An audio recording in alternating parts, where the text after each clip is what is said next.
अलीज़ा अपनी जिंदगी में खुश थी। उसने कभी भी अपनी माजूरी को कमजोरी नहीं बढ़ाया था।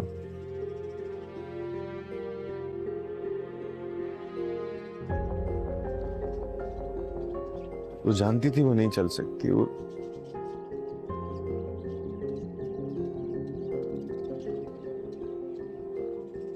एक्सेप्ट कर चुकी थी इस चीज को। हो सकता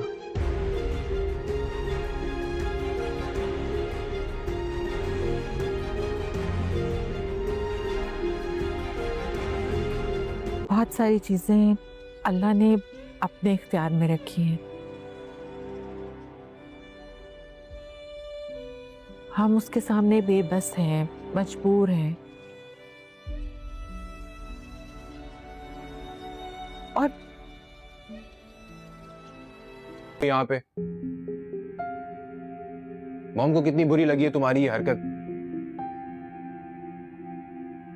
तो जाके ना ऐसे माफी मांगो। वो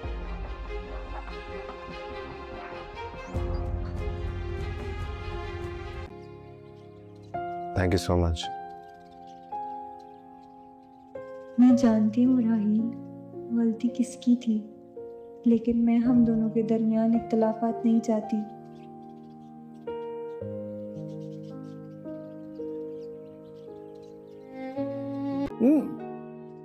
मेरे साथ ही निकला था ऑफिस से, कह रहा था किसी दोस्त से मिलके फिर आ जाऊंगा। अच्छा ये बताओ, राहील कहाँ है? बड़े दिन से आया नहीं, मुलाकात नहीं हुई मेरी उससे। Thank you.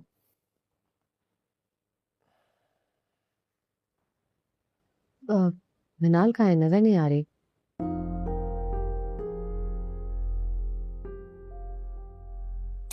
तुम्हें बता के तो गई है? नहीं। मिनाल ने तुम्हें नहीं बताया कि वो कहाँ जा रही है? कौन आए हो? अगर मुझे बता के गई होती तो मैं तुमसे क्यों पूछती? रहमान ड्रामा की आने वाली आप देखेंगे कि रमेशा की चालाकियों से तंग आकर जुबैदा घर छोड़ने के लिए मान ही जाएगी कि होकरा के घर में शिफ्ट हो जाएगी। तो ऋषि जल्द सारी बात आदि को बताएगी कि अम्मी के लिए किराए का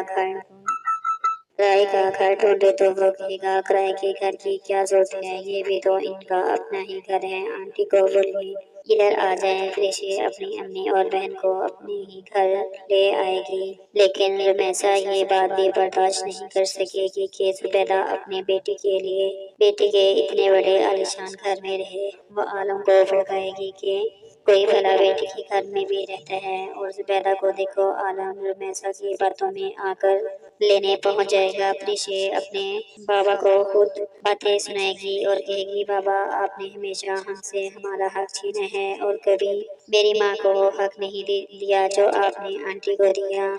अब मैं अपनी माँ को अपने पास ही ले आई हूँ, तो आपको कोई इतराज नहीं पहुँचता कि आप कोई ऐसी बात करें। शाह आलम बोलेगा कि तुम बेहतर होगा चुप रहो, मैं तुम्हारी माँ को लेने आया हूँ। तो वो बोलेगी, अम्मी आपके साथ नहीं जाएगी, आपको एहसास क्यों नहीं होता हमारे पास है ही क्या था, एक ही छत थी जो आपने हमसे वो भी छीन ली। तो शाह आलम को एहसास होगा कि मेरी बेटी ठीक कह रही है। जब उसे ये एहसास होगा ये मैंने ठीक नहीं किया, मैं रमेशा के बातों